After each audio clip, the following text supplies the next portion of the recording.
que podemos utilizar y se utilizan como sinónimos, pero desde el punto de vista académico, desde el punto de vista, pensé que esta era la bueno, un antibiótico son sustancias producidas por un microorganismo, generalmente hongos, que también otras bacterias, y que a bajas concentraciones inhiben el crecimiento o destruyen por lisis otros organismos. Entonces, ese es el concepto de antibiótico. Ya antibacteriano, entonces, es cualquier sustancia que hace lo mismo, pero que es de procedencia semisintética o sintética, ¿sí? No producida por otro microorganismo. Entonces es una diferencia que se tiene desde el punto de vista académico entre los conceptos de antibiótico y antibacteriano. Por eso quizás hoy se utiliza más la de antibacteriano, o se prefiere utilizar, porque ya casi todos los fármacos de este grupo amplio de sustancias se sintetizan en laboratorio y no proceden de la síntesis de otros microorganismos, como sucedió en un inicio con el caso de la penicilina, ¿sí? Que fue descubierta por Fleming, descubrió que existía una penicilina que la producía un hongo, pero él no la podía sintetizar, ¿sí? No la podía sintetizar para comercializar. Entonces, es una diferencia, un concepto importante a tener en cuenta. Es fundamental que para la acción de los antibacterianos, sobre la bacteria, las diferencias estructurales y bioquímicas entre células procariotas y eucariotas permiten que el antibacteriano tenga especificidad por los microorganismos, es decir, hay una toxicidad selectiva. ¿Sí? Entonces, los antibacterianos tienen una toxicidad selectiva por los microorganismos. Eso es lo que al final hacen. Sin embargo, hay antibacterianos, por ejemplo, con cloranfenicol, que pueden afectar también las células eucariotas, las células del mamífero, y por eso se han dejado de utilizar. Entonces, es importante ir teniendo en cuenta esos conceptos, toxicidad selectiva, y que hay antibacterianos que esa toxicidad selectiva no es tan evidente. Bueno, vamos a hablar de otros conceptos: sinergismo, antagonismo. Ya esos conceptos los han visto ustedes, ¿verdad? ¿Qué es sinergismo, qué es antagonismo? ¿Quién recuerda algo de eso del primer bloque? El sinergismo es la unión de dos fármacos. Ajá. La unión de interacción de dos fármacos. ¿Para qué? O sea, existen dos tipos de sinergismo. El de potencia es cuando los dos se unen y en conjunto crean un efecto mayor. Y cuando hay otro que es, o sea, no lo explicamos bien, pero por ejemplo, tenemos los dos fármacos. Y uno de esos fármacos ayuda al otro a que se potencialice su. El de suma y el de potenciación. Entonces, en el sinergismo de suma del grito, entonces el efecto de los dos fármacos es aproximadamente la suma de los efectos individuales. Y en el sinergismo de potenciación, el efecto de los dos fármacos juntos es muy superior a la suma de los efectos individuales. Entonces, generalmente lo que se produce es un sinergismo de potenciación, porque se involucran varios mecanismos de acción. Y eso es lo que vamos a ver, por ejemplo, cuando hablemos de sinergismo de antibacterianos, cuando se utiliza el trimetoprim más sulfamethoxazol, una sulfa, y el trimetoprim, que actúa en otro paso del metabolismo bacteriano y potencia la acción de la sulfa, ¿sí? O, por ejemplo, por facilitar la penetración del antibacteriano hacia el interior de la bacteria, los aminoglicósidos son potenciados por los betalactanos, ¿sí? O uno muy conocido, la potenciación del ácido clavulánico, que hace sobre la amoxicilina, que es un betalactano, ¿sí? También encontramos ejemplos de antagonismo, y entre ellos es bueno recordar que no se deben utilizar antibacterianos que se consideren bactericidas, es decir, que destruyen la bacteria, ¿sí? Como las penicilinas o las tetraciclinas, junto con aquellos que producen disminución del crecimiento o paran el crecimiento bacteriano, la multiplicación bacteriana. Entonces, bactericidas, bacteriostáticos no se deberían utilizar juntos, ¿sí? O cuando ocurre ese antagonismo, iríamos a, entre comillas, a perder dinero, ¿sí? Se utilizan fármacos que tienen el mismo mecanismo de acción, por ejemplo, el cloranfenicol y los macrólidos se unen a la subfracción ribosomal 50S. Entonces, como tienen el mismo mecanismo de acción, uno va a impedir la unión de otro. Entonces, por eso no deben utilizarse. Entonces, ejemplos de sinergismo, ejemplos de antagonismo. ¿Alguna pregunta hasta acá? ¿No? Vamos bien entonces. Bueno, entonces, ¿de qué he hablado hasta ahora? ¿De qué he hablado hasta ahora? ¿Qué he dicho hasta ahora? Un resumen de la clase hasta ahora. Un resumen de la clase hasta ahora, pequeño. Un resumen de la clase, de lo que hemos visto, de los conceptos que hemos manejado, ¿qué hemos dicho? ¿Cuántos conceptos hemos mencionado ya? Sinergismo de potenciación, ajá, aquí está, esta es la que tenemos aquí, sinergismo, antagonismo, ¿qué más? La lámina anterior, ¿qué ahora vamos allí? ¿Cuáles conceptos? Antibiótico, antibacteriano, y faltó uno, ¿verdad?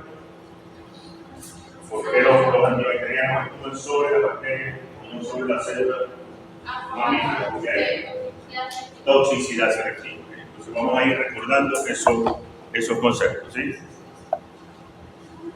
Bien, continuamos. Entonces, si hay alguna pregunta, por favor me la hacen, ¿sí? Bien, perdonen aquí, se ocurrió esto por eso. Conceptos importantes para que tienen que ver con el uso de los antibacterianos y que probablemente vamos a ver mucho en revistas, en los mismos prospectos de los medicamentos, ¿sí? O, como acabo de mencionar con esa publicación de WhatsApp de ese médico, ¿sí? Aparecía que la mayoría o esa cepa bacteriana era resistente a la mayoría de los antibióticos probados, ¿sí? Entonces, para valorar la sensibilidad, excepto que está aquí, para valorar la sensibilidad de la bacteria a un antibacteriano, se utilizan estos parámetros, los conceptos de concentración mínima inhibitoria y concentración mínima bactericida, ¿sí? ¿Qué es la concentración mínima inhibitoria? Aquella concentración plasmática del antibacteriano que inhibe el crecimiento de la bacteria, ¿sí? Y la concentración mínima bactericida es aquella concentración mínima del antibacteriano que produce la lisis, la muerte inmediata de la bacteria. Entonces, dos conceptos importantes: concentración mínima inhibitoria y concentración mínima bactericida. Se habla de una concentración mínima inhibitoria 50 y una concentración mínima inhibitoria 90, es decir, concentración mínima inhibitoria 50, aquella que produce la inhibición del 50% del crecimiento bacteriano, y la concentración mínima inhibitoria 90, aquella que produce prácticamente la inhibición de casi todo el crecimiento bacteriano, el 90%. ¿Okay? Entonces, concentración mínima inhibitoria 50, concentración mínima inhibitoria 90. Son conceptos que son farmacodinámicos, ¿sí? Porque tienen que ver con el mecanismo de acción de la bacteria. Aquí están los conceptos, ¿sí? Por supuesto, la concentración mínima mínima inhibitoria siempre será menor a la concentración mínima bactericida, porque siempre se requerirá mayor concentración del antibiótico para producir la lisis de la bacteria que para detener su crecimiento. Entonces, cuando las bacterias, cuando el crecimiento bacteriano es inhibido a la dosis terapéutica media, ¿sí? Hablamos muchas veces de un rango de dosis, por ejemplo, fluoroquinolonas de 5 a 10 miligramos por kilo. Entonces, 7 miligramos por kilo ya producen la inhibición del crecimiento bacteriano. Bueno, entonces, esa bacteria es considerada sensible a fluoroquinolonas, ¿sí? Medianamente sensible cuando es inhibido a la mayor dosis terapéutica posible. Y si utilizo esa dosis e incluso superior a la dosis terapéutica máxima posible, entonces ya consideraré a la bacteria resistente. Entonces, puedo clasificar las bacterias en sensibles, medianamente sensibles y resistentes, dependiendo de esa concentración mínima inhibitorias. ¿Sí? ¿De qué depende el rango de dosis de un antibacteriano? Como para otros fármacos, depende de las propiedades cinéticas, del potencial tóxico del fármaco y en el caso de los antibacterianos, también de las concentraciones mínimas inhibitorias o concentraciones mínimas bactericidas. ¿Sí? ¿Se va entendiendo? Sí. ¿Sí? Bien. ¿Alguna pregunta hasta aquí? ¿No? Es necesario que yo alcance las concentraciones plasmáticas adecuadas para poder tener más o menos certeza de que voy a alcanzar las concentraciones mínimas inhibitorias. ¿Sí? Por eso es muy importante conocer aproximadamente el comportamiento cinético de los antibacterianos que vamos a utilizar, porque si vamos a tratar una afección articular y el antibacteriano no va a tener la suficiente liposolubilidad o distribución para llegar a nivel articular, entonces las concentraciones mínimas inhibitorias no se van a alcanzar. Entonces tendré que buscar un antibacteriano que tenga las propiedades cinéticas adecuadas para que llegue a ese espacio tisular al que yo quiero llegar. ¿Sí? Bien, continúo. ¿Alguna pregunta? Sí. Continúo. Un antibiograma. Entonces, el antibiograma es lo que se hace para determinar si esas bacterias son sensibles o no. Se hace el estudio, ¿verdad? Generalmente no lo utilizamos. ¿Listo? Generalmente no lo utilizamos y la administración de antibacterianos es empírica. ¿Sí? Es empírica. Empírica, pero con conocimiento científico. Es empírica con conocimiento científico. Es decir, yo no voy a utilizar un antibacteriano como la penicilina, que sé del libro, teóricamente, ¿verdad? Afecta solo a microorganismos gram positivos si tengo una infección por Escherichia coli, que sería una bacteria gram negativa. ¿Sí? Entonces no voy a utilizar la penicilina para una infección por Escherichia coli. A eso se refiere el uso empírico, ¿sí? Pero que tiene una base también científica. Ahora, si se presenta una situación infecciosa bacteriana que yo no puedo resolver de esa forma empíricamente, ¿sí? Porque a los 3 días de estar administrando el antibacteriano no hay disminución de la fiebre, no hay mejora de los signos clínicos de la infección, entonces lo más recomendable es hacer un cultivo de antibacterias, de bacterias y la muestra de sensibilidad a un conjunto de antibacterianos. Entonces se coloca la placa con el cultivo bacteriano, ¿verdad? Y se van colocando diferentes antibióticos. ¿Sí? Y acá entonces aparece lo que es el halo de inhibición. ¿Sí? Mientras mayor sea ese halo de inhibición, quiere decir que la bacteria es más sensible. Eso no es tan sencillo de hacerlo, hay que hacer unos cálculos matemáticos ahí, etcétera, pero es para que tengan la idea de en qué consiste, seguramente ya lo tienen por microbiología, ¿verdad? En qué consiste el antibiograma, que es la prueba de sensibilidad a los antibacterianos. ¿Sí habían escuchado antibiograma, verdad? ¿Sí? Antibiograma. ¿Les explicaron bien cómo se hace? ¿O no lo habían escuchado? Sí. Sí. Bueno, en bacteriología en la práctica te voy a enseñar en la práctica. Bien. Entonces, a menor halo de crecimiento, mayor resistencia. A menor halo de crecimiento, mayor resistencia. Yo lo dije al revés, ¿verdad? ¿O no? ¿Lo dije bien? ¿Sí? Parece que lo había dicho, o lo dije al revés de cómo está ahí. ¿Lo dije así? Sí que lo había dicho al revés. Bueno, sigo entonces. Entonces hay bacterias más o menos sensibles, medianamente sensibles y resistentes, ¿sí? Y debe interpretarse esas concentraciones mínimas inhibitorias que se expresan la concentración en microgramos por mililitro, tal como se expresan las concentraciones plasmáticas.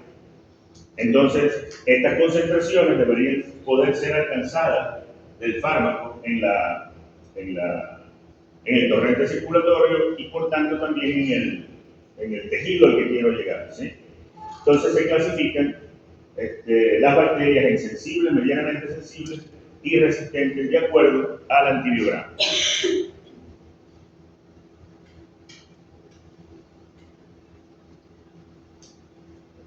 Los antibacterianos los podemos clasificar de diferentes formas.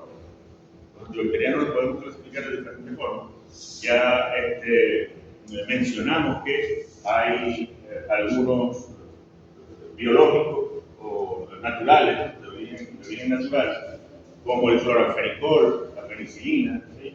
Lo podríamos llamar entonces antibióticos.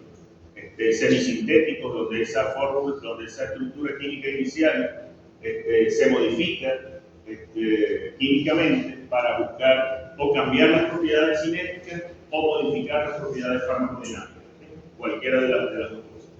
Y los sintéticos, donde en su totalidad la estructura química es obtenida producto de la investigación química en un laboratorio, en base al estudio de otras sustancias químicas, de otros antibacterianos.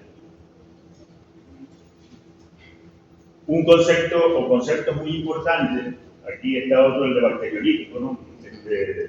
Antibacterianos que destruyen la bacteria por lisis, pero los clásicos son bacteriostáticos, que ya lo mencionamos, el nivel de crecimiento de las bacterias, y los bactericidas matan a las bacterias. Esto está aquí mal, los matan porque producen lisis de la bacteria. Aquí hay un error, ¿sí? Los bactericidas entonces son los que, por ejemplo, destruyen la pared celular y producen un rompimiento de la bacteria, producen lisis de la bacteria, y los bacteriostáticos inhiben el crecimiento.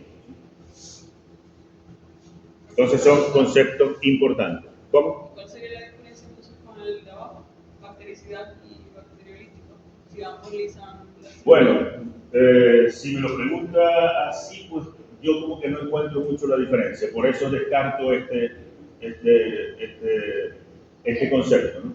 Pero como apareció en este libro, quise ponerlo allí, pero no se encuentra bien cuál es la diferencia. No se encuentra bien cuál es la diferencia. La mayor diferencia que señalan es de los bacteriolíticos, como las penicilinas, afectan directamente la pared celular y por eso producen la muerte, la lisis de la bacteria.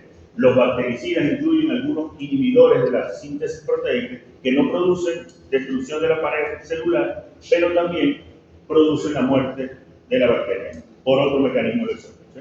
Esa es la diferencia que te podría decir. Que no me gusta mucho, pero cumplo con colocarla allí. Sin embargo, algo en que los conceptos fundamentales son los de bacteriostáticos y bactericidas. Bueno. Otro concepto importante, antibacterianos que son de amplio espectro y de espectro reducido. Ya mencioné algo cuando dije lo de antibacterianos para gram positivo, antibacterianos para gram positivo y gram negativo, ¿sí? Entonces, espectro estrecho, aquellos que actúan sobre gram positivo o sobre gram negativo. Amplio espectro, los que actúan sobre gram positivos, actúan sobre gram negativo, ¿sí? Sean bacilos o sean cocos. ¿Sí? Entonces, amplio espectro, gram positivo, gram negativo. Espectro reducido o estrecho, solo sobre gram positivo o solo sobre gram negativo. ¿Sí? Entonces, otro concepto importante a tener en cuenta. Generalmente deberíamos preferir, atendiendo al uso racional, deberíamos preferir primero utilizar fármacos que sean de espectro reducido, ¿sí? Y no de amplio espectro, para tratar de evitar la aparición de resistencia.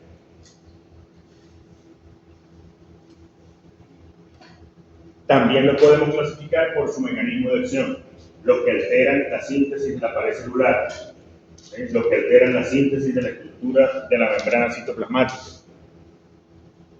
aquellos que inhiben la síntesis proteica. Tenemos varios grupos: aminoglucósidos, tetracitina, fenicoles, macrólidos.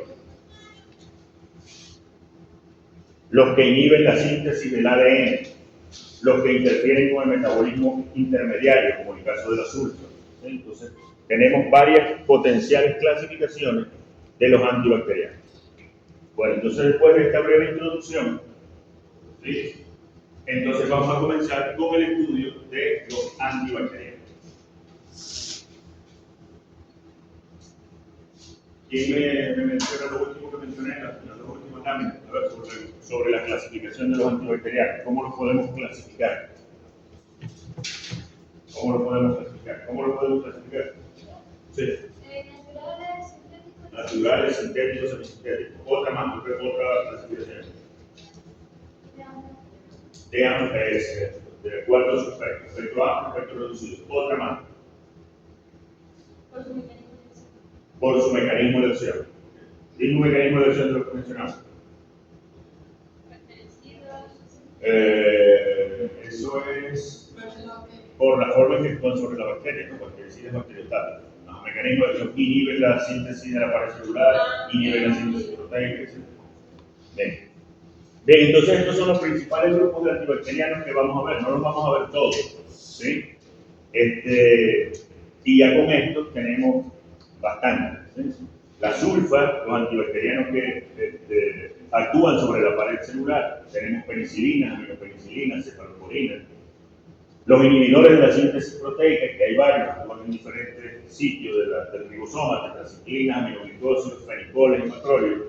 Y los inhibidores de los ácidos nucleicos, como la fluoroquinolona. Entonces, esos son los principales grupos que nosotros vamos a ver en esta clase. Vamos a comenzar con las sulfas. Fueron de los primeros antibacterianos que aparecieron y se descubrieron a partir de un colorante, ¿sí? Que se observó disminuía la carga de estreptococos en ratones infectados. Todos presentan el grupo para-aminobenceno, el sulfamida o sulfonamida, que es esencial para la acción antibacteriana. Desde el punto de vista químico son ácidos débiles y a partir de ahí entonces se deriva uno de los principales efectos secundarios del uso de estos antibacterianos, que es que la alcalinización urinaria lleva a la cristaluria, ¿sí? Entonces se forman cristales en los túbulos renales que pueden dañar físicamente el glomérulo o los túbulos y por esa razón pueden llegar a producir un daño renal importante, ¿sí? Entonces, el principal efecto adverso de la sulfonamida es la producción de cristaluria. Se emplean generalmente asociadas al trimethoprim porque aparece con frecuencia resistencia y por esa razón las sulfas se han dejado de utilizar por la amplia resistencia bacteriana que tienen, ¿sí? ¿Alguna pregunta de ahí? Hay que irse aprendiendo todo eso, ¿sí? Efectos adversos, cuál es el principal efecto de este grupo de antibacterianos, si hay o no hay amplia resistencia. Y el mecanismo de acción. El mecanismo de acción es que interfiere en la síntesis al final de ácido fólico y de ácido nucleico, ¿sí? Son inhibidores del ácido para-aminobenzoico, de la transformación del ácido para-aminobenzoico a ácido fólico, por inhibición de la dihidrofolato sintetasa, ¿sí? Ese es el mecanismo de acción de la sulfa. El trimethoprim actúa entonces en otra parte de esa producción de ácidos nucleicos, en otro paso de esa producción de ácidos nucleicos, que es la inhibición de la dihidrofolato reductasa, otra enzima que a partir del PABA va a terminar produciendo ácidos nucleicos. Entonces, cuando se interfiere por sulfa y por trimethoprim la producción de ácidos nucleicos, entonces se está produciendo allí un sinergismo de potenciación.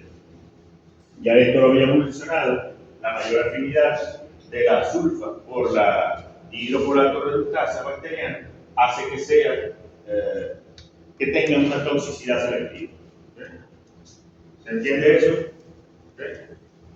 Bien, entonces, si yo le pregunto aquí por qué hay un sinergismo de potenciación, ya me lo podrían decir, ¿verdad? Porque entre el trimethoprim y la sulfa, porque la sulfa actúa en un paso de la síntesis de ácido nucleico y el trimetopril actúa en otro paso de esa síntesis.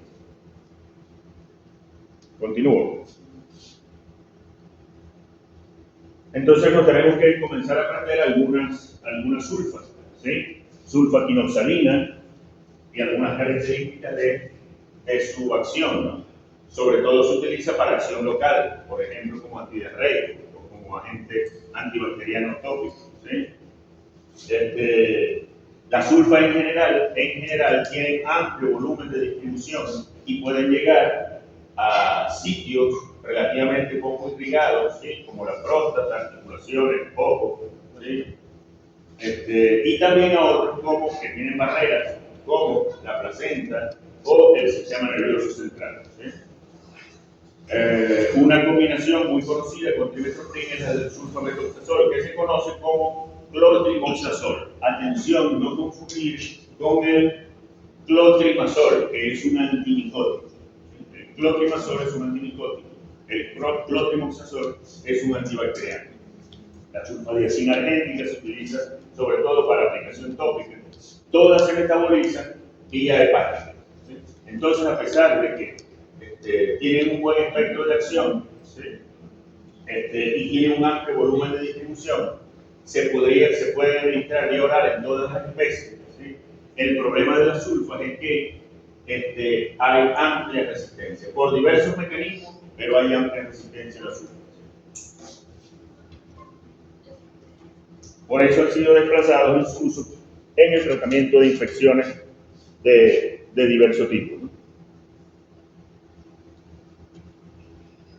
Algunos ejemplos de utilización de las aplicaciones clínicas de la sulfa, ¿sí? En colibacilosis, salmonelosis, coccidiosis se utilizan todavía mucho las sulfas, generan poca resistencia a las coccidias. Bueno, y en la mayoría de las especies para ese tipo de infecciones, ¿sí? Fíjense que se utilizan tanto en infecciones gastrointestinales, que generalmente son causadas por microorganismos gram negativos, y también en infecciones del aparato respiratorio, que generalmente son causadas por microorganismos gram positivos.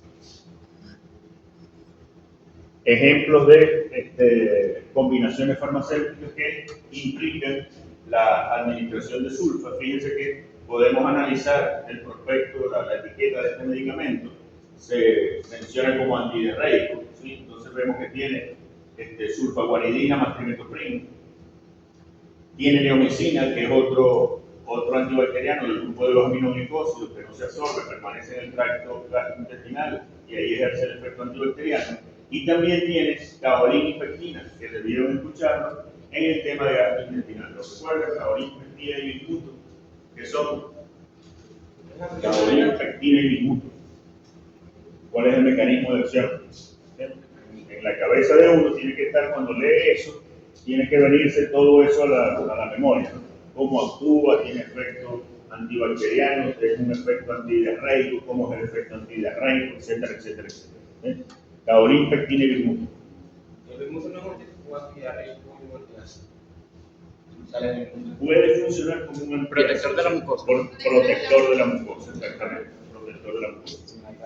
El caolín y la pectina forman una capa en el tracto gastrointestinal, estómago o intestino, y es protector de la mucosa. Entonces, es el antibacteriano, es el protector, el antidiarreico de elección, por ejemplo, en la parvovirosis, ¿sí? Para evitar la agresión del virus sobre la mucosa intestinal. Entonces, esa es buen hábito interpretar la etiqueta de los fármacos, ¿sí? Saber para qué sirve cada cosa. Bueno, entonces esas son las sulfas. ¿Alguna pregunta de las sulfas? ¿Alguna pregunta de las sulfas? ¿No? Vamos entonces con los beta-lactamas, las penicilinas. Aparecen en 1928. Ya sabemos que desde bachillerato la descubrió Alexander Fleming, ¿no? ¿Saben cómo? ¿Verdad? ¿Se acuerdan cómo fue eso? ¿Quién lo recuerda por bachillerato? Andaba buscando algo para las infecciones. Si aparece la foto que está tirando las cápsulas de Petri, las está tirando, con un cultivo las tira en el laboratorio. Y entonces, de pronto un día se da cuenta que en uno de esos estaba creciendo algo, que era el hongo, ¿sí? el hongo, el Penicillium notatum, y que alrededor de él había el árbol de inhibición.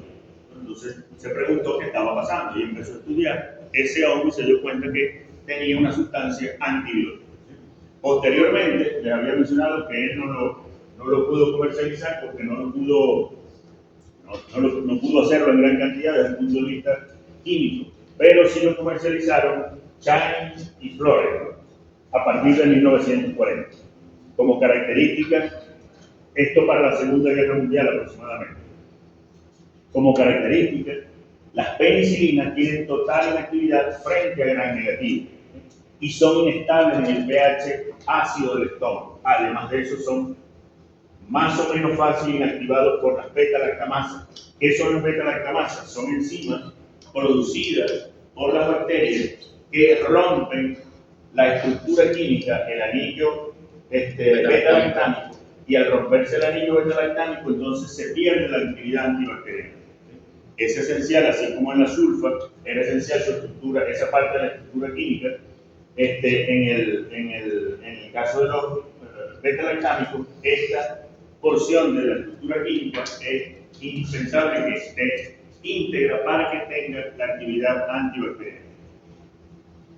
Posteriormente, pero forman parte del mismo grupo de los beta-lactámicos, aparecieron entonces las aminopenicilinas y las cefalosporinas. Entonces, dentro de los beta-lactámicos tenemos penicilina, aminopenicilina y cefalosporinas. Aminopenicilinas, muy conocidas para administración oral, como se utiliza muchísimo, la amoxicilina y la ampicilina. Las dos se utilizan mucho en medicina veterinaria. También las cefalosporinas, aunque ya la mayoría para administración parenteral y no por administración oral como se utilizan las aminopenicilinas. Entonces, importante recordar esto: inestabilidad en pH del medio ácido del estómago, total de las penicilinas, total inactividad frente a gran negativo, y que son inactivados por beta-lactamasas. Bien, ¿cuál es el mecanismo de acción? No interfiere en la producción de ácido fólico como la sulfa, sino que alteran la culminación de la estructuración de la pared bacteriana, impiden la unión de aminoácidos de L-lisina con D-alanina, que se menciona da la estructura y rigidez a la pared bacteriana. ¿Sí? Al perder estabilidad esta estructura de la pared bacteriana, entonces la presión intracelular de la propia bacteria termina rompiendo la pared celular y se produce la lisis bacteriana. Ese es el mecanismo de acción de todos los beta-lactámicos. Ese es el mecanismo de acción de todos los beta-lactámicos. Se produce la lisis de la pared bacteriana por ese mecanismo que acabo de mencionar. Con que me digan que se pierde la estabilidad de la estructura de la pared bacteriana, a mí me es suficiente. ¿Sí? Me es suficiente. No tienen que decirme esto que yo les acabo de mencionar, de la L-lisina y la D-alanina.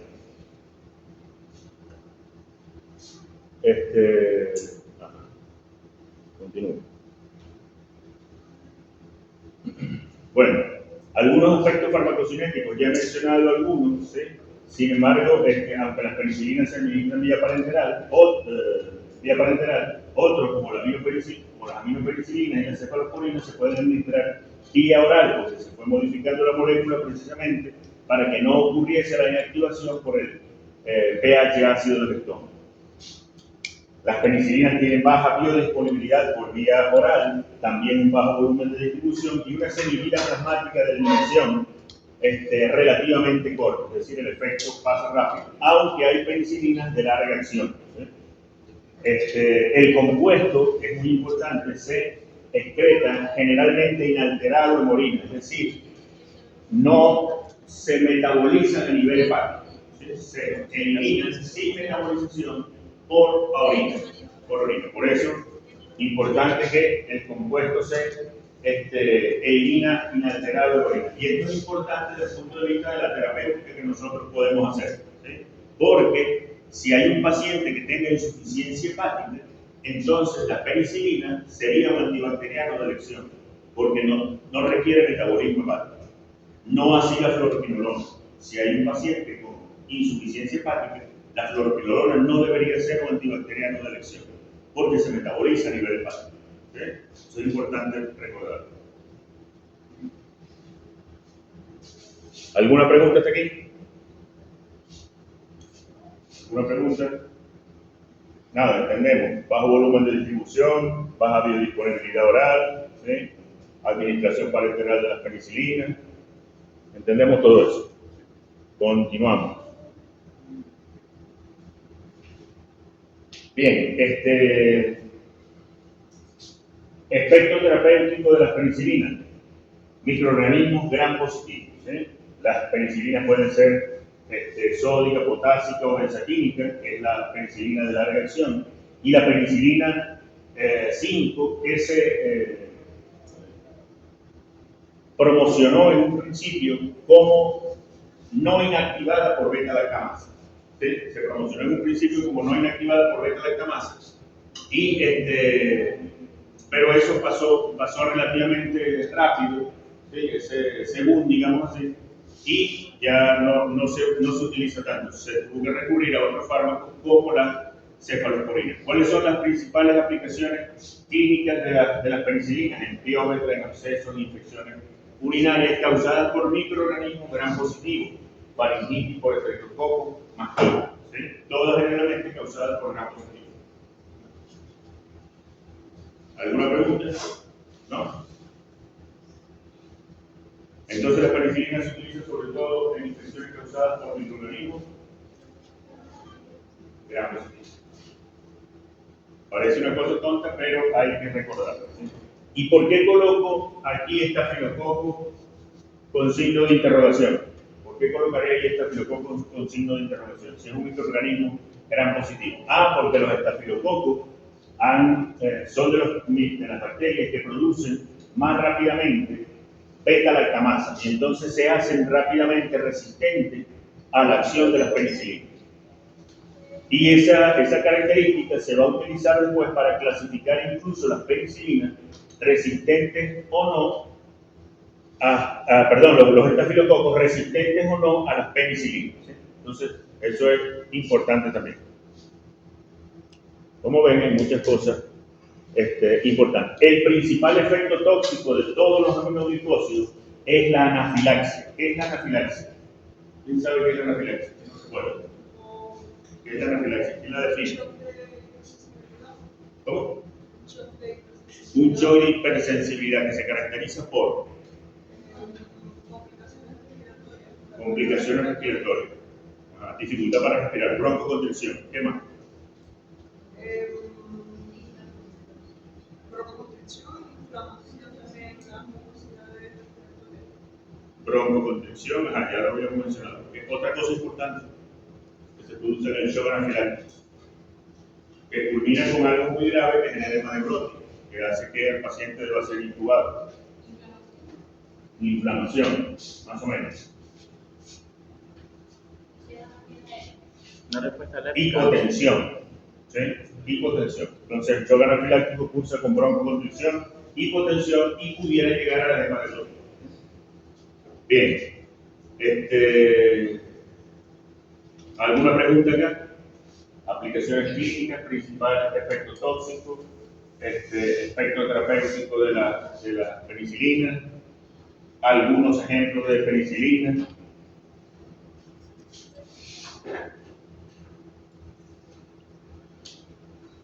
Las aminopenicilinas, ¿sí? Entre ellas tenemos los principales representantes, muy usados, creo que no hay otro, la ampicilina y la amoxicilina. Si hay algún otro, no se utiliza, no ha tenido amplia difusión, ¿no? Diferencia fundamental, son de amplio espectro, ¿sí? Útiles frente a gram positivos, gram negativos y también microorganismos anaerobios. La toxicidad, el principal efecto tóxico sigue siendo la hipersensibilidad.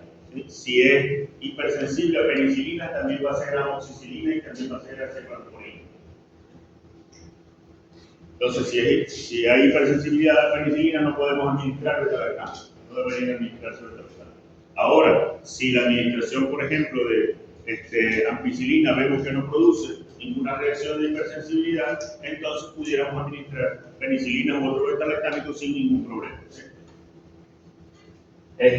Aplicaciones clínicas, bueno, varían ahora por el espectro de acción ahora amplio, ¿sí? Entonces se utilizan en infecciones gastrointestinales, también en infecciones renales, que son generalmente causadas por microorganismos gran negativo, pero también se utilizan como las penicilinas en mastitis y neumonía, que son, y también infecciones en piel, que son generalmente causadas por microorganismos gram positivos. A diferencia de la amoxicilina, que tiene una excelente absorción por administración vía oral, la ampicilina, su administración vía oral tiene baja biodisponibilidad, es decir, permanece más en el tracto gastrointestinal, y por eso se prefiere su utilización para el tratamiento de diarrea bacteriana, ¿sí? Por sus características farmacológicas.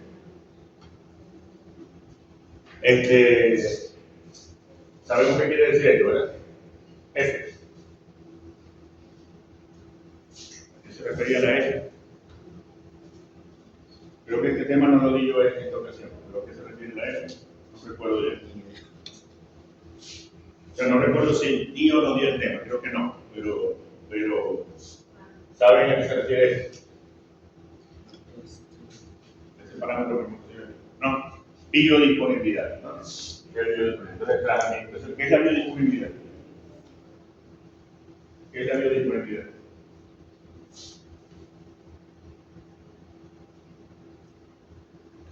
La cantidad del principio activo que puede estar disponible, se puede absorber. La cantidad de principio activo que se puede absorber, que alcanza el torrente circulatorio desde el sitio de administración. Eso mismo, muy bien, excelente. Bien, entonces como tienen alta biodisponibilidad, se utilizan para administración oral. La amoxicilina generalmente viene asociada al ácido clavulánico, inclusive es mucho más cara. ¿Sí? ¿Han tratado de comprar amoxicilina más ácido clavulánico? Es mucho más cara que la amoxicilina solo. Porque viene potenciada con esta sustancia, que es una sustancia inhibidora de las beta-lactamasas. ¿Qué son las beta-lactamasas? Las enzimas que producen las bacterias que hidrolizan el anillo beta-lactámico de este grupo de antibacterianos, que por lo tanto los inactivan. Entonces, el ácido clavulánico es un potenciador de la amoxicilina. Y el sulbactam tiene un efecto similar, pero se prefiere su asociación con ampicilina. Entonces, ampicilina más sulbactam, amoxicilina más ácido clavulánico. Han probado su eficacia clínica. Actualmente, la amoxicilina más ácido clavulánico se considera un fármaco de uso restringido que no debería ser utilizado en animales de producción porque se transmite la resistencia, se favorece la aparición de resistencia en humanos. Y como este fármaco se utiliza también en humanos, entonces nosotros lo deberíamos utilizar de forma más restringida. ¿Sí? Eso es una responsabilidad del veterinario. Aparecieron también penicilinas antiestafilocócicas, ¿sí? Como la oxacilina y la meticilina. Les había mencionado que el estafilococo era de las bacterias que más producían beta-lactamasas y más fácilmente se hacían resistentes al uso de penicilina. Entonces han aparecido penicilinas o se promocionaron penicilinas que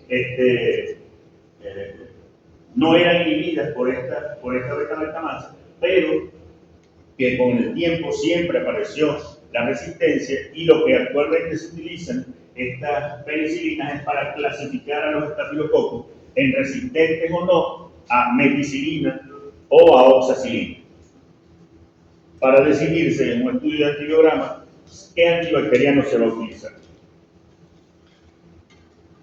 ¿Alguna pregunta hasta allí? ¿Alguna pregunta? Allá con el teléfono, ¿qué es el sulbactam?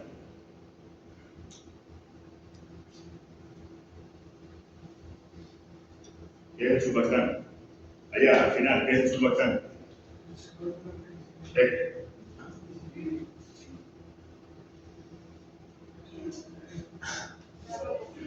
¿Cómo?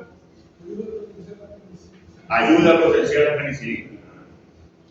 Diferencia de la amoxicilina con la penicilina. Una.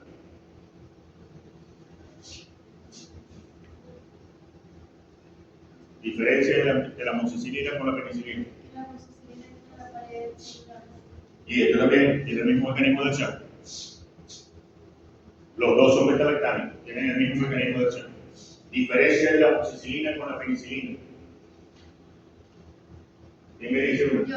Aquí. Que aquella era solamente gran positivo, era de Solamente gran positivo. Esta de amplio espectro. Okay. Una diferencia cinética de la ampicilina con la penicilina con la amoxicilina. Una diferencia cinética.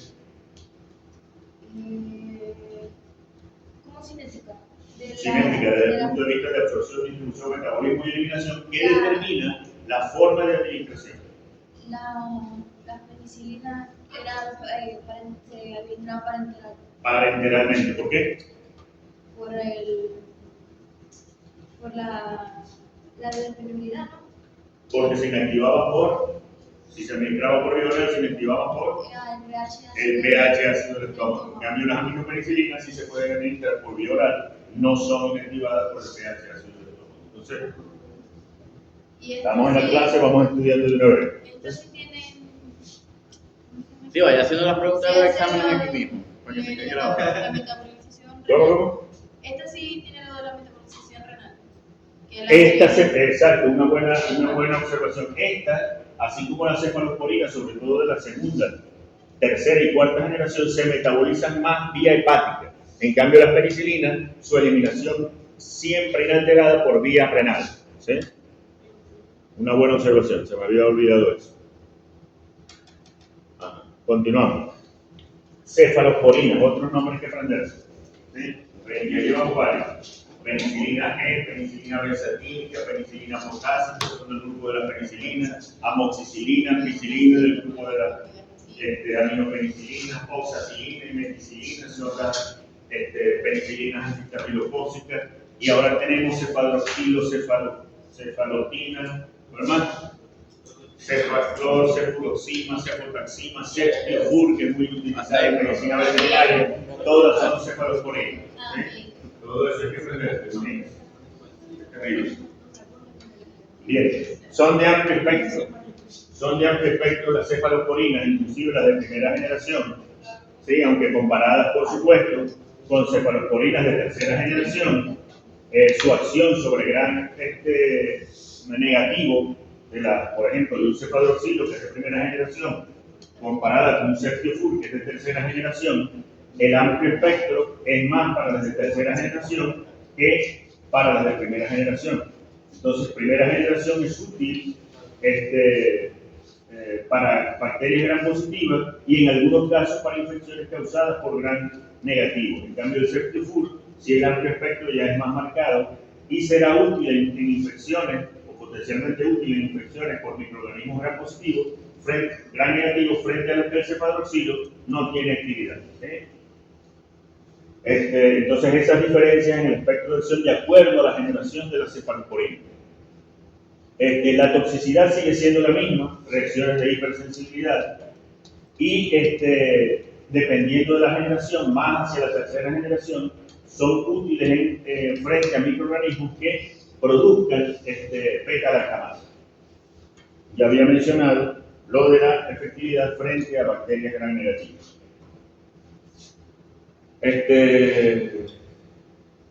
Tiene poca utilidad en infecciones del sistema nervioso central, aunque sí algunas de tercera y de cuarta generación se utilizan en meningitis, ¿sí? Pero en general tienen poca utilidad frente a infecciones del sistema nervioso central y son útiles en neumonías y en peritonitis bacteriana. Hay amplia variación en sensibilidad entre las cefalosporinas. Por eso el médico veterinario debe tener su se me va el nombre. Arsenal terapéutico. ¿Sí? El arsenal terapéutico. Debe conocer los medicamentos con los que está trabajando. ¿Qué más? Bueno, de la resistencia podríamos decir esto que está acá, que es, aparece resistencia además de la producción de beta-lactamasa, se disminuye la difusión del antibacteriano hacia el interior de la célula bacteriana. Pueden administrarse vía oral por la buena biodisponibilidad. ¿También se metaboliza en el hígado? Sí, exactamente. Igual todo más hacia la tercera generación. Desde la primera generación tiene un mayor metabolismo hepático, pero ese mayor metabolismo hepático va a ser aún mayor si la generación es mayor. ¿Sí? Una cefalosporina de primera generación tendrá un metabolismo hepático de menor cuantía que una cefalosporina de tercera generación.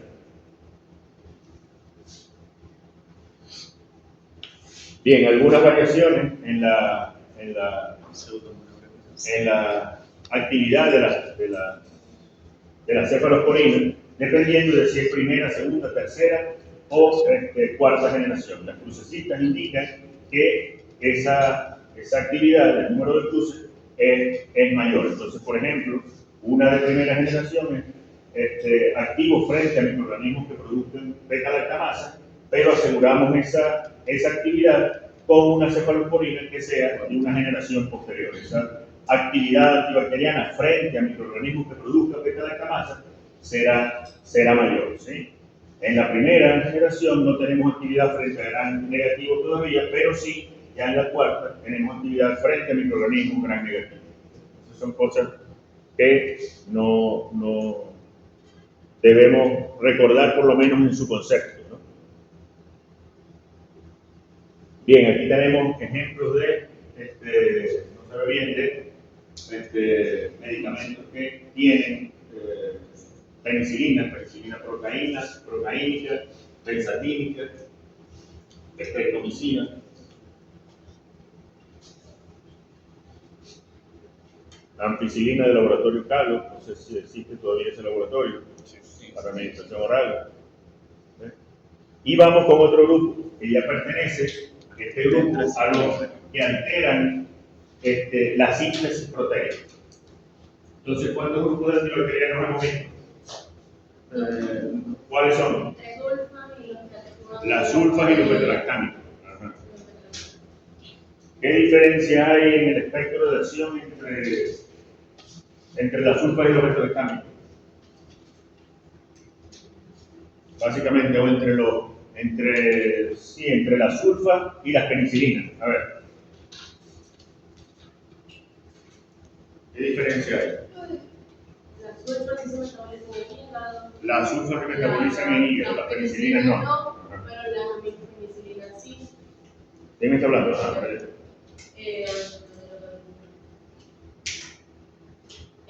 sulfas interfieren. ¿Cuál es el principal efecto tóxico el efecto adverso de las sulfas?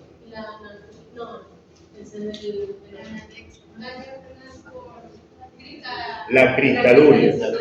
¿Y cuál es el principal efecto tóxico de los beta-lactámicos? Reacciones de hipersensibilidad. ¿Cuántas generaciones tiene la sulfa? ¿Se habla de generaciones en la sulfa? No. ¿Cuántas generaciones tienen las cefalosporinas? 4 aproximadamente. ¿En qué varían esas generaciones? En el espectro de acción. ¿En qué más varían esas generaciones? En la eficacia que tiene sobre el sistema nervioso central. También, ajá. ¿Y en qué más varían?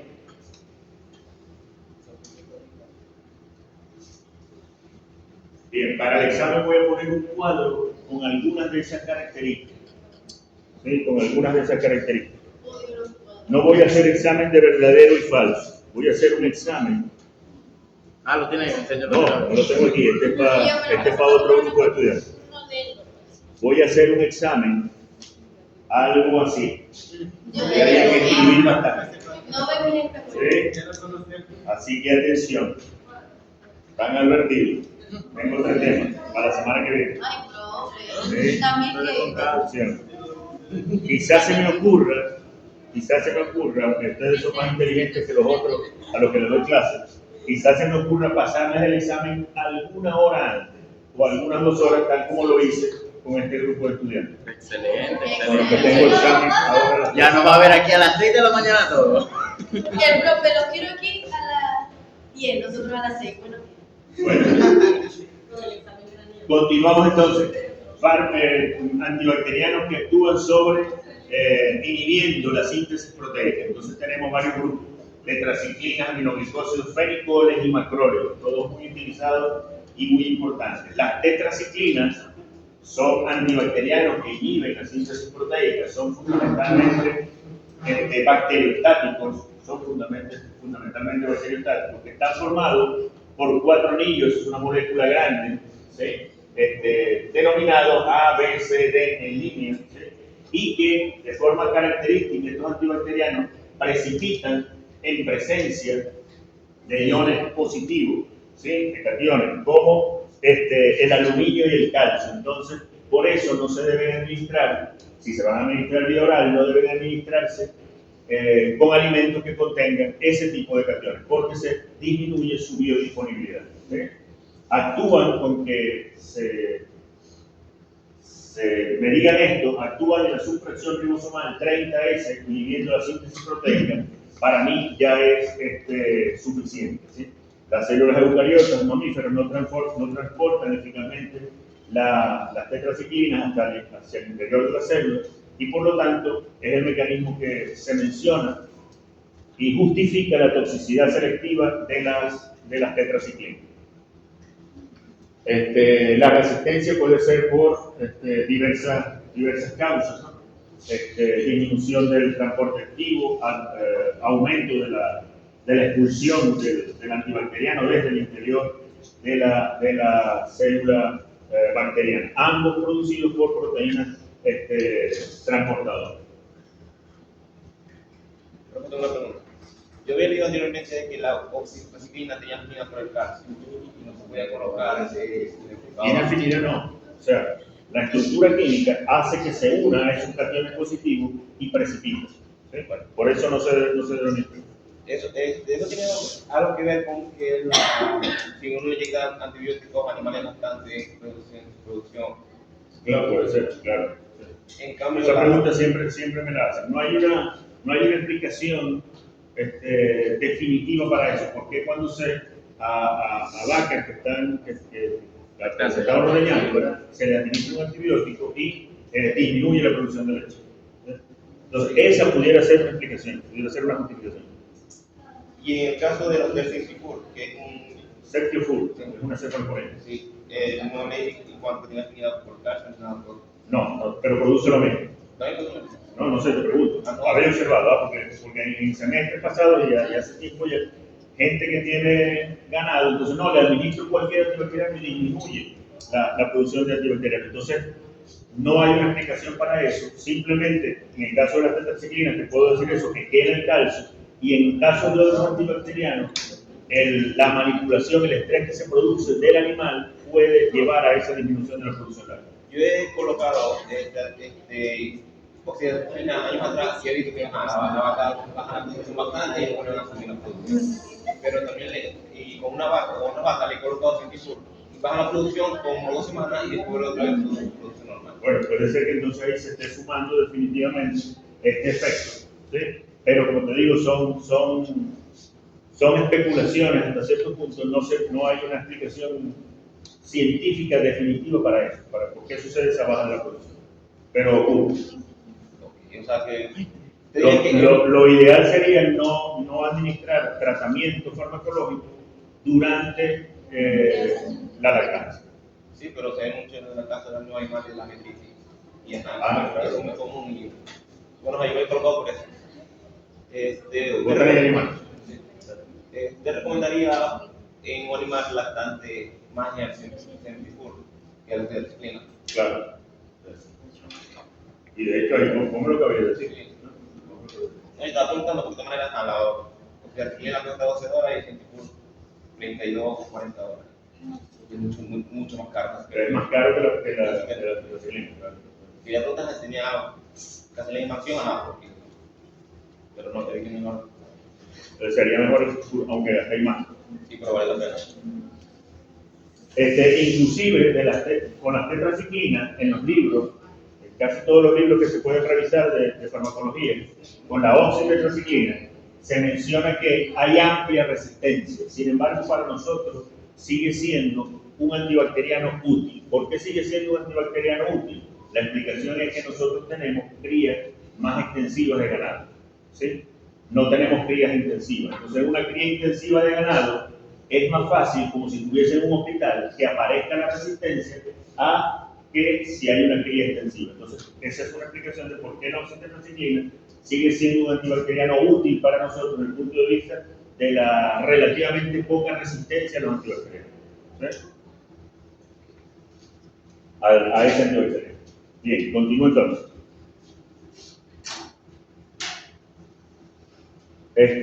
Farmacocinética, bueno, se pueden administrar por vía oral, ¿sí? También vía intramuscular. Si es por vía intravenosa, debe hacerse de forma lenta y de forma cuidadosa, porque, como ya hemos mencionado, produce quelación del ion calcio, ¿sí? Y si produce quelación del ion calcio, ¿sí? Entonces eso puede llevar a qué? ¿A qué? ¿Para qué es importante el ion calcio? Una función vital. Para la contracción muscular. ¿Y la contracción entonces muscular de quién? Del cuádriceps femoral o del gastrocnemio. ¿Cómo? Del corazón. Del corazón, exactamente. Del corazón. Entonces, por eso es que hay que tener cuidado con la administración intravenosa. Hay que hacerla de forma lenta. Se hace de forma lenta, ¿verdad? Yo lo coloco a intramuscular. Intramuscular. Bien, interferencia con alimentos, ¿sí? Pueden disminuir la biodisponibilidad, sobre todo si se trata de este tipo de cationes. Desde el punto de vista farmacocinético, la tetraciclina, que verdaderamente es de larga acción, que dura más, haciendo su efecto, es la toxiciclina, no la oxitetraciclina. Hay una oxitetraciclina de larga acción, pero no es porque la oxitetraciclina sea un antibiótico que tiene una semivida plasmática de eliminación prolongada. No, sino porque hay una formulación que es de larga acción. ¿Sí? Penetra la mayoría de los tejidos bien, tiene buena biodisponibilidad, sin embargo no es útil en infecciones del sistema nervioso central. Ocurre reabsorción intestinal, y eso prolonga la semivida plasmática de eliminación. Y es importante mencionar que debe respetarse con todos los fármacos, pero es importante respetar la fecha de caducidad. ¿Sí? ¿Por qué es importante respetar la fecha de caducidad de los medicamentos? ¿Por qué? Para asegurarnos que pueda tener un buen efecto. Y es lo que dice el laboratorio. Si el veterinario administra el medicamento ya pasada, vencida la fecha de caducidad, entonces no se responsabiliza el laboratorio por la eficacia clínica del medicamento. ¿Sí? Antes sí. Bien, y con la oxitetraciclina, cuando pasa esa fecha de caducidad, se comienzan a formar metabolitos en el propio frasco que son nefrotóxicos. ¿Sí? Entonces debe respetarse, particularmente en el caso de la oxitetraciclina, de la tetraciclina, esa fecha de caducidad. Se siguen utilizando las tetraciclinas en cuadros diarreicos, ¿sí? Pero en el caballo son tóxicas, producen colitis, ¿sí? Producen colitis y no deben administrarse, están contraindicadas. Como es una molécula muy grande, tras administración intramuscular puede producir alguna irritación local. ¿Alguna pregunta? ¿Alguna pregunta? ¿No? ¿Cuánto? Para poder seguir. Bueno, indicaciones terapéuticas, amplio espectro, infecciones bacterianas níqueles, también por protozoarios, ¿sí? Continúa siendo el fármaco de elección en anaplasmosis, ehrlichiosis, leptospirosis. Esto, aunque se observa relativamente poco, sí llega a ocurrir. Es el moteado de los dientes, sobre todo en animales jóvenes, por la quelación que produce del calcio, entonces disminuye la acumulación de calcio en los dientes y toman la dentadura toma esa coloración por la pérdida de calcio. Oxitetraciclina de larga acción. Si la tetraciclina normal, solución, viene a 50 miligramos por mililitro, la oxitetraciclina de larga acción viene a concentración de 200 miligramos por mililitro, solo que viene en un coadyuvante, en un excipiente que va liberando lentamente desde la matriz esa cantidad de antibacterianos. ¿Sí? No ocurre como en la oxitetraciclina solución que se libera toda rápidamente. ¿Sí? Entonces, con la oxitetraciclina solución, las concentraciones plasmáticas efectivas se alcanzan más rápidamente. ¿Sí? Y es una diferencia importante desde el punto de vista terapéutico para evitar la aparición de resistencia y garantizar la eficacia del tratamiento.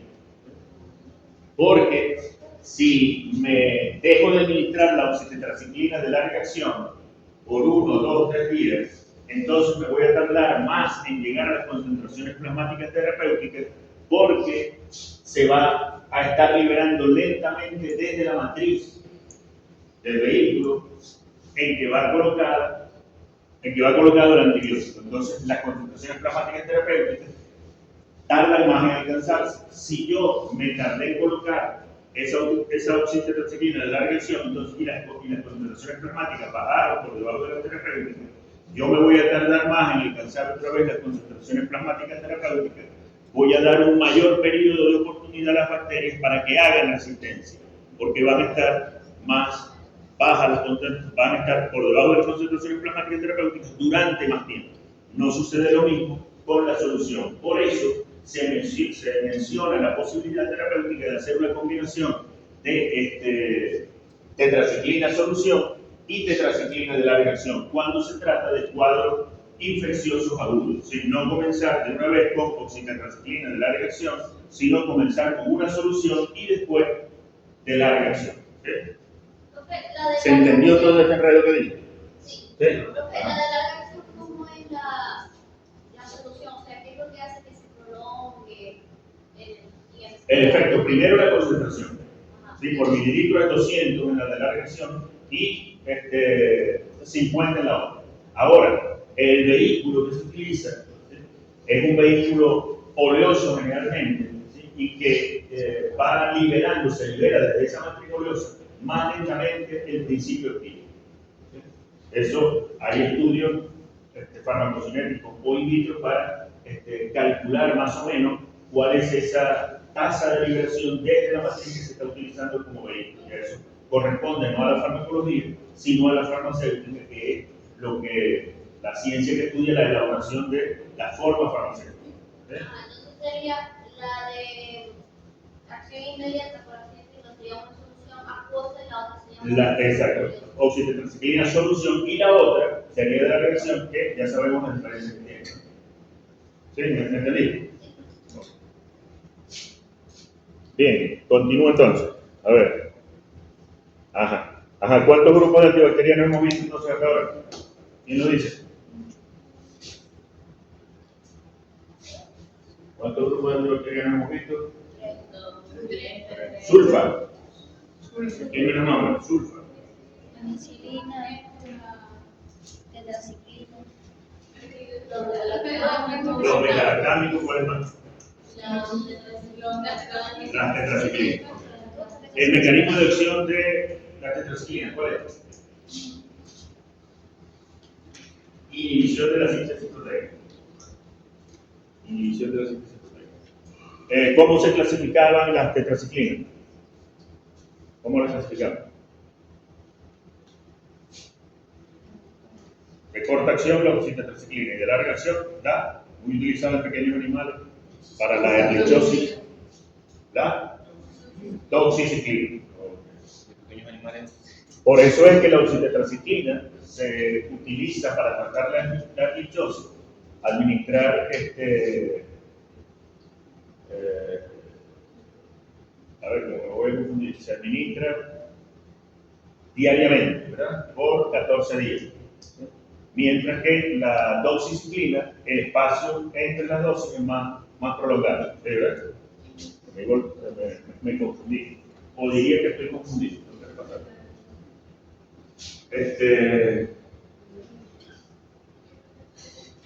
Cuando no se ejerce la profesión hay que estar más al día que hoy. Bien, aminoglicósidos. Opción los aminoglicósidos como agentes antibacterianos cuando las tetraciclinas no están funcionando bien, ¿sí? Son unos antibacterianos relativamente poco utilizados y tienen un efecto adverso muy importante que lo vamos a mencionar más adelante. Pensé que lo tenía ahí, pero no lo tengo, ¿sí?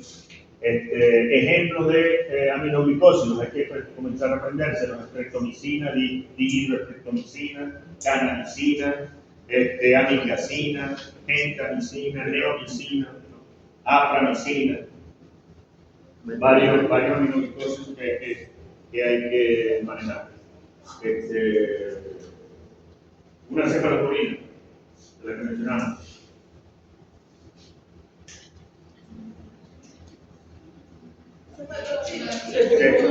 Farmacología es aprenderse esos nombres genéricos.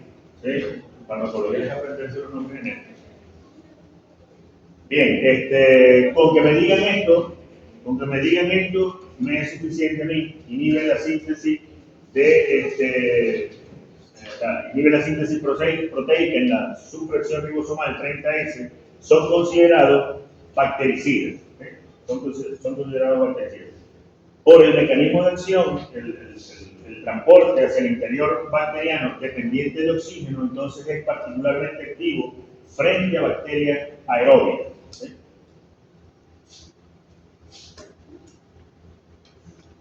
Son muy poco liposolubles. Si digo que son muy poco liposolubles, entonces eso se traduce en ¿qué? Son muy poco liposolubles. Eso se traduce en ¿qué? Que no se disuelven con facilidad en aceite. No se disuelven con facilidad en aceite. Ajá. ¿Y eso lleva a qué en el animal? Que no se absorbe muy bien, no está rápido. Va a tardar más tiempo en hacer efecto. Pudiera ser porque tarda un poco más en absorber. Pudiera ser. Ajá. ¿Cómo? No, por la absorción. Por la absorción. Ajá. ¿Y qué más? No solamente influye la liposolubilidad en la absorción, también influye en otro parámetro cinético muy importante. La B mayúscula, D minúscula. ¿Cuál es ese? B mayúscula, D minúscula. Volumen de distribución. Entonces tienen relativamente, comparado con otros antibacterianos, un volumen de distribución mucho menor. Característicamente son inactivados en pH ácido y por lo tanto son inactivos frente a material purulento y en infecciones urinarias donde el pH esté ácido. ¿Sí? Aquí ejemplos de aminoglicósidos, ¿sí? Para administración preferible parenteral, para administración oral. ¿Sí? La neomicina es particularmente vía oral porque se absorbe muy poco dentro de los aminoglicósidos, es el que más toxicidad tiene, pero el que afortunadamente menos biodisponibilidad tiene. Entonces, por eso se utiliza en formulaciones, que estaba en un anterior, en formulaciones para tratar cuadros diarreicos vía oral. ¿Sí?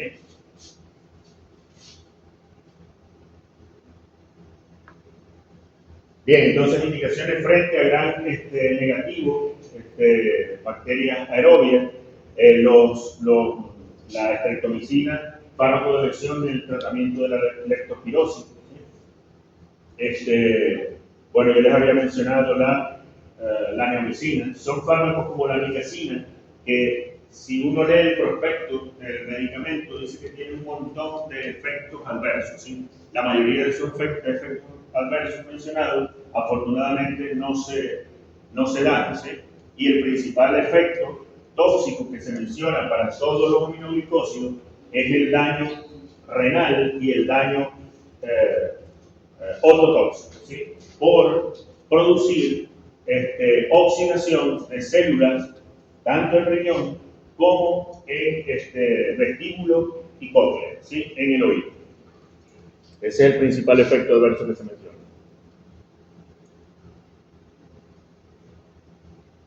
Bueno, dihidroestreptomicina, vamos a ver qué podemos ver por aquí.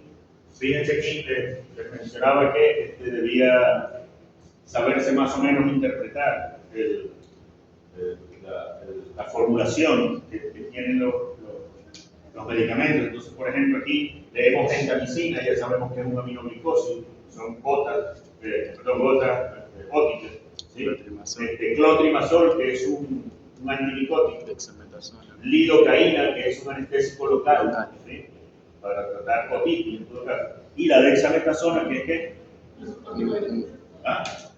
Un antiinflamatorio de qué tipo? Esteroideo. De segunda generación. Entonces, es un buen ejercicio, como les había mencionado, saber que cuando leemos esto, ubicarnos rápidamente en qué grupo de fármacos estamos utilizando, ¿no?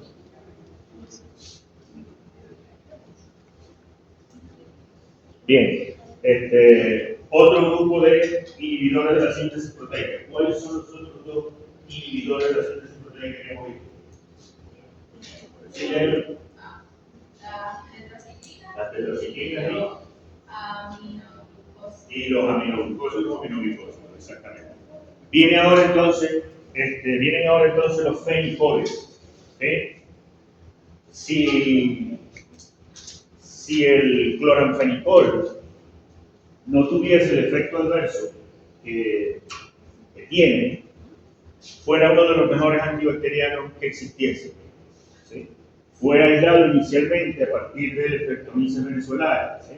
Luego, como la mayoría de los antibacterianos es producto de síntesis química, él tiene un efecto bacteriostático, ¿sí? Atribuible a su mecanismo de acción, inhiben la síntesis proteica en la supresión ribosomal 50S. ¿Los otros dos dónde eran? ¿En qué supresión ribosomal? ¿Cuánto? No, 30S. Ok, 30S. Es altamente liposoluble, ¿sí? Hay una gran diferencia aquí porque entonces los fenicoles, particularmente el cloranfenicol, sí alcanza el líquido cefalorraquídeo, ¿sí? No se debería usar en hembras gestantes por su liposolubilidad y por lo que ya vamos a ver del efecto tóxico, ¿sí? Pero se metabolizan ampliamente a nivel hepático, ¿sí? Poco a nivel renal, ¿sí? Esta eliminación renal es mayor para el florfenicol y el tianfenicol, ¿sí? Que son los otros dos fenicoles que debemos recordar. Entonces, los fenicoles principales que tenemos son el cloranfenicol, el florfenicol y el tianfenicol, ¿sí? Algunas características farmacocinéticas. Díganme algunas características farmacocinéticas que diferencien a los fenicoles. Bueno, el cloranfenicol se metaboliza sobre todo a nivel hepático y se excreta menos por vía renal, mientras que el tianfenicol y el florfenicol tienen menos metabolismo hepático y se metabolizan más vía renal, ¿verdad? Esa sería una respuesta bastante fácil y bastante general. ¿Cuál es el mecanismo de acción? Inhibición de la síntesis proteica en la supresión ribosomal 50S. Una característica importante, llegan al líquido cefalorraquídeo por su alta liposolubilidad. El principal efecto tóxico del cloranfenicol es producir discrasias sanguíneas. ¿Sí? Discrasia sanguínea involucra, ese término involucra muchas patologías. ¿Sí? Pero el cloranfenicol produce una aplasia medular en el mamífero. La inhibición proteica poco selectiva del cloranfenicol hace que se inhiba la síntesis proteica que en el mamífero se manifiesta como una aplasia medular. ¿Saben lo que es aplasia medular? No se produce ¿qué? Fundamentalmente ¿qué? Pueden no producirse sequías blancas, infecciones, estarán los antibióticos, pero no se produce ¿qué? Aplasia medular.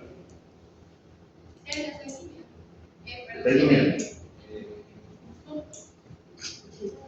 Una aplasia medular. ¿Qué no se produce? Las mucosas se van poniendo pálidas. Se produce una anemia plástica, no se produce glóbulo rojo. Entonces ese es el principal efecto tóxico del cloranfenicol, producir una aplasia medular, una anemia aplástica, ¿sí? Que se observa, es más susceptible el humano, le sigue el perro, le sigue el gato, luego el perro y luego el bovino. De las especies que podemos mencionar, el bovino es el menos susceptible a ese efecto tóxico en comparación con el humano. Pero dejó de utilizarse como fármaco en animales de consumo humano porque esas cantidades se relacionaron con la aparición de aplasia medular en el humano, ¿sí? Entonces, por eso dejó de utilizarse. Primero se estableció un tiempo de retiro, pero ese tiempo de retiro no fue una medida de seguridad suficiente. Entonces se terminó definitivamente eliminando del uso, tanto en humanos como en animales, del cloranfenicol. Quedan por ahí algunas presentaciones farmacológicas para inhalaciones locales en gotas, ¿sí? Y algún médico que por razones económicas dice que, bueno, vamos a administrar el cloranfenicol porque otros fármacos pueden resultar más costosos, ¿sí? Entonces fue que, por ejemplo, el caso, lo menciono de forma de anécdota, de papá que lo habían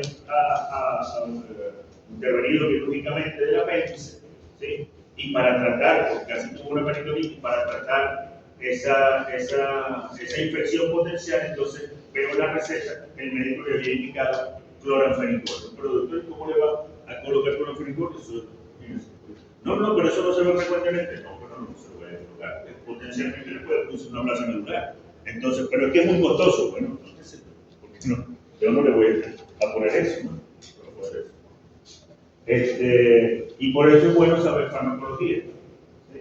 Y saber fisiología y saber todo lo que ustedes están estudiando, porque les va a dar la posibilidad de discutir, si lo saben bien, en algunos casos, intervenciones farmacológicas o médicas con médicos humanos, ¿sí? Por ejemplo, el caso de un tío reciente, hipertensión arterial, glaucoma, ¿sí?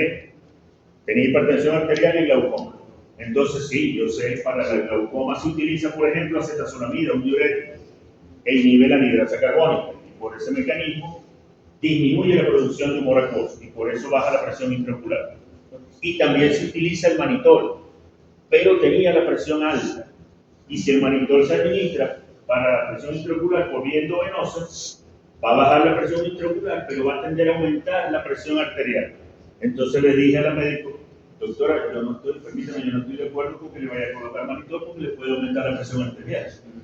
Y es un paciente que viene con una crisis hipertensiva, estaba en la clínica por eso. Entonces, esa es alguna ventaja que tiene el dominar alguno de esos conceptos.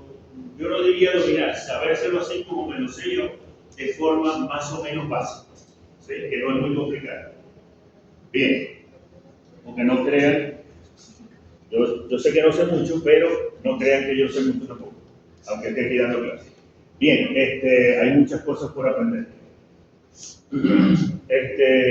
Bueno, con este tipo de fármacos no se recomienda vacunar durante el tratamiento porque el rendimiento, la eficacia de la vacunación va a ser menor porque disminuyen significativamente la síntesis proteica y por tanto la titulación de anticuerpos. Que se metabolizan ampliamente a nivel hepático, ¿sí? Y por tanto son frecuentes las interacciones, por ejemplo, con fármacos como los barbitúricos. ¿Qué son los barbitúricos? Que no recuerdo. Anestésicos generales, ¿de qué tipo? Anestésicos generales fijos. Anestésicos generales fijos. Bien, como alternativas a los fenicoles, entonces tenemos la tetraciclina, por su menor toxicidad. Se utilizan los fenicoles en el tratamiento de infecciones del sistema nervioso central, respiratorias, entéricas y enfrentar las infecciones por bacterias anaeróbicas. No así los aminoglicósidos, que tienen limitaciones en ese sentido, ¿verdad? Ya lo mencionamos. ¿Cómo? Ya falta poco. Sí, más bien voy a terminar más temprano de lo que yo pensaba. De todas formas, si quieres descansar un poquito, me paro un poquito, porque no falta mucho. Bien, ya sabemos entonces a qué se refiere lo de LA, larga acción. ¿Sí? El vehículo, la matriz en que viene incorporado, ese principio activo va a dejar que este principio activo se libere lentamente. No sucede lo mismo con las presentaciones en solución, ¿sí? Donde ese principio activo es liberado más pronto y las concentraciones plasmáticas se alcanzan más rápidamente, ¿sí? Es bueno tener ese concepto al día porque se utilizan mucho los fármacos de liberación prolongada, de larga acción. Bien, macrólidos. También inhibe, el mecanismo de acción es inhibir la síntesis proteica uniéndose a la supresión ribosomal 50S, ¿sí? Igual que los fenicoles. Son de amplio espectro, ¿sí? Bacteriostáticos, y aunque se consideran de amplio espectro, cuando los beta-lactámicos fallan, ¿sí? La segunda línea de elección deberían ser los macrólidos, muy conocidos por la pandemia, la acitromicina, ¿sí? También la claritromicina, la tirosina y la tindicosina, de uso casi exclusivo en medicina veterinaria. ¿Qué se cayó? No vi, perdón, que no, usted que se cayó ahí no lo ve. Bueno, siempre hay resistencias que pueden ser por diversos mecanismos, por la participación del plásmido o directamente en el cromosoma. Son también como los aminoglicósidos inestables en pH ácido, y por lo tanto las presentaciones que son como hay de acitromicina y de claritromicina para administración, oral, son cápsulas entéricas, con cubierta entérica, es decir, para que resistan la acción del ácido en el estómago y sea absorbido y disuelto en el intestino.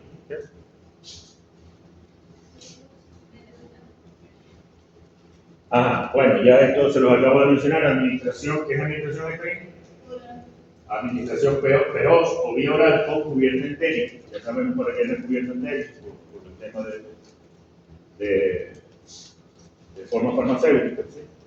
Se prefiere la administración intravenosa, la intramuscular. Macrólidos son moléculas grandes, causan un dolor importante cuando son administradas por vía intramuscular. ¿Sí?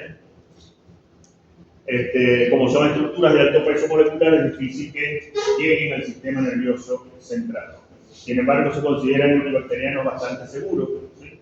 Lo más que se menciona como efectos adversos es irritación, como muchos antibacterianos, irritación gastrointestinal o defloración, ¿no? Pérdida de la flora natural entera. En todo caso, pues debería acompañarse el tratamiento antibiótico con administración de restauradores de la flora intestinal, como cuál atrás, como cuál, restauradores de la flora intestinal, como que también están indicados en cuadros diarreicos como la parvovirosis. Parvovirosis, caolín, pectina, bismuto y fermentos lácticos liofilizados, biolactil, ¿cuál es el otro? Viene enteroherbina, ¿sí? Nunca loperamida. Bien. Indicaciones terapéuticas: neumonías, infecciones urinarias, respiratorias, infecciones del tejido blando. Prevalecen las infecciones causadas por gérmenes, bacterias gram positivas. ¿Sí? Por eso les mencionaba que era una alternativa a los beta-lactámicos cuando los beta-lactámicos fallan.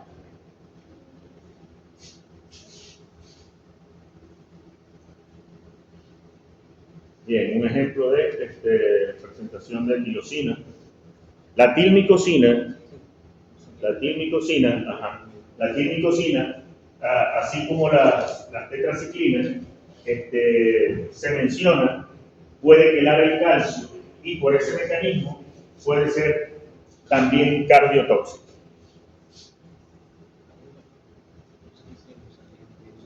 Bueno, y llegamos al último de los grupos de antibacterianos, que son las fluoroquinolonas.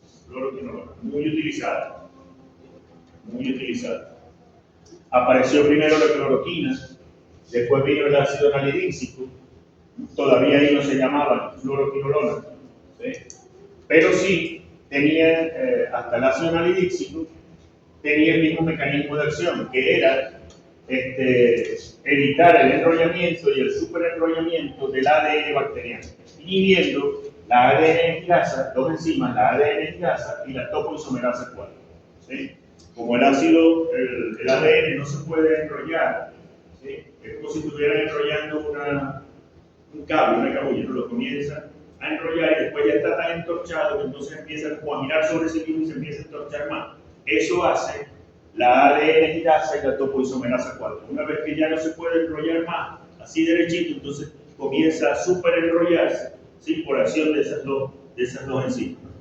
Entonces, ¿para qué? Para poder compactar el ADN en el interior de la célula bacteriana. Si esas enzimas no están funcionando, entonces el ADN no se puede compactar y no es viable la célula. Entonces, el mecanismo de acción de todos estos fármacos, ¿sí? Es evitar el enrollamiento y el superenrollamiento del ADN bacteriano. ¿Sí? Les mencionaba que hasta el ácido nalidíxico no se llamaban fluoroquinolonas porque a partir de aquí, sobre la base de esta estructura química del ácido nalidíxico, entonces son dos anillos, ¿sí? Entonces en el carbono 6 de uno de esos anillos se añadió un ion flúor y de allí por eso el nombre, fluoroquinolona. Entonces en el carbono 6 se añadió un átomo de flúor que es indispensable para incrementar la acción antibacteriana. Inicialmente, el ácido nalidíxico se utilizó para infecciones urinarias causadas por gérmenes gram negativos, pero cuando se le colocó el ion flúor, ese espectro de acción se amplió, valga la redundancia, hacia gérmenes también gram positivos. Después se fue modificando la estructura química y entonces la primera fluoroquinolona fue la flumequina, luego apareció la norfloxacina y después enrofloxacina y luego han aparecido otras como la danofloxacina, sarafloxacina, marvofloxacina, difloxacina que tienen el mismo mecanismo de acción, ¿sí? Pero varían en sus capacidades, en sus propiedades cinéticas, ¿sí? Más liposolubles y también en su espectro de acción. Algo parecido a lo que sucede con la cefalosporina. Algo parecido a lo que sucede con la cefalosporina. Se metabolizan ampliamente a nivel hepático, son altamente liposolubles, tan altamente liposolubles que las concentraciones plasmáticas que se alcanzan son similares si se administran por vía oral o si se administran por vía parenteral. ¿Sí? Entonces, es una característica muy importante de la fluoroquinolona, porque se pueden administrar vía oral y obtener un efecto terapéutico similar al que si se administrara vía parenteral.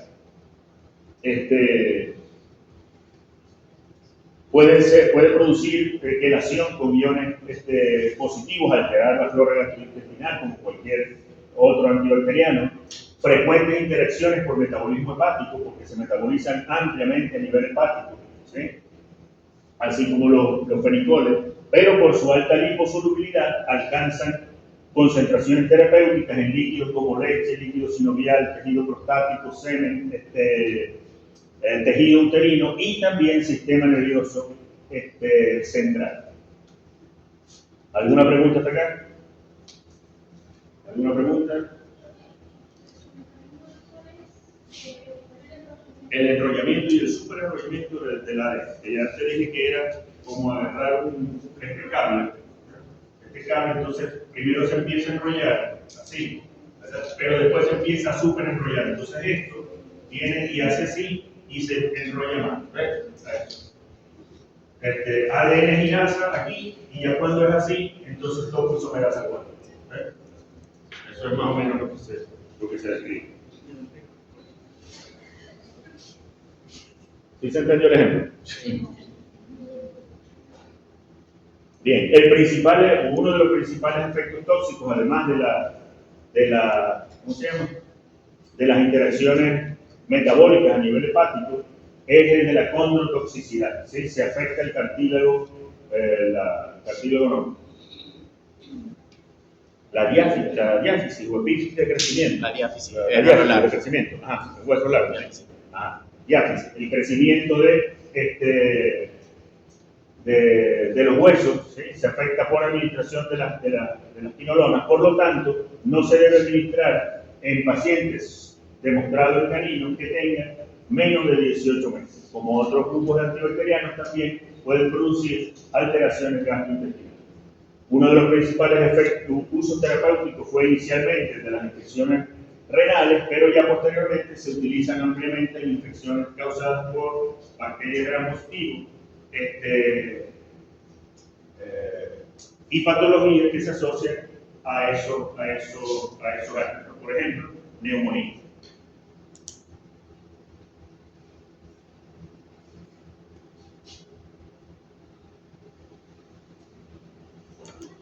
Ajá, ¿quién me nombra 2 fluoroquinolonas? ¿Cómo? Enrofloxacina. Ya que me nombraste la enrofloxacina, no sé si ya lo habré dicho, pero en otra clase, pero, característicamente, así como sucede con algunos tranquilizantes del grupo de benzodiazepina, ¿sí? Que por ejemplo, el diazepam se transforma en otra benzodiazepina que también tiene efecto depresor sobre el sistema nervioso central. ¿Sí? Entonces, las fluoroquinolonas se transforman en otra sustancia que también, inclusive puede ser otra fluoroquinolona. Por ejemplo, la fluomequina se metaboliza a nivel hepático y se encuentra en moléculas de norfloxacina. La enrofloxacina se metaboliza a ciprofloxacina. ¿Sí? Entonces, es curioso que la enrofloxacina se promocionó inicialmente como un antibacteriano exclusivo de uso en medicina veterinaria.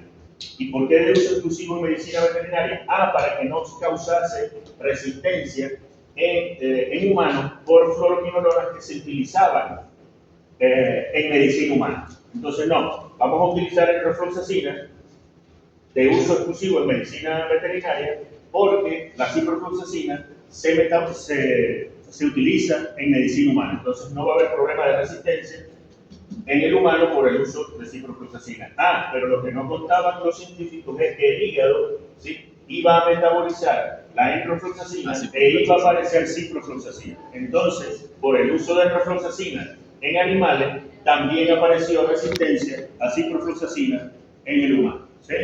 Entonces, es curioso ver eso, como los científicos piensan una cosa y de pronto se encuentran con otra realidad que también hay que estudiar. Entonces, por eso, todas las fluoroquinolonas son de tercera, de cuarta línea de elección en el tratamiento de infecciones bacterianas. Ante una infección respiratoria, yo no debo escoger inicialmente una fluoroquinolona para tratar una neumonía. No, debo escoger principalmente o inicialmente una penicilina. ¿Sí? De escoger su bien. Bueno, no penicilina, cefalosporina. Cefalosporina no funcionó, macrólide. ¿Sí? De último, una fluoroquinolona. ¿Sí? Uso racional de medicamentos.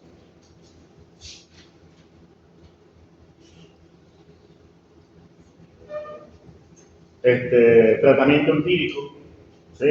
Algunos ejemplos, y lo he venido diciendo durante toda la clase, ¿sí? la resistencia a los antibacterianos es un problema de salud pública porque pueden dejar de curar y utilizarlos es una responsabilidad. ¿Sí? Terminamos. Terminamos por ahí. Espero que les haya gustado la clase, espero que les sea útil. Excelente. Pensé que iba a ser Desde que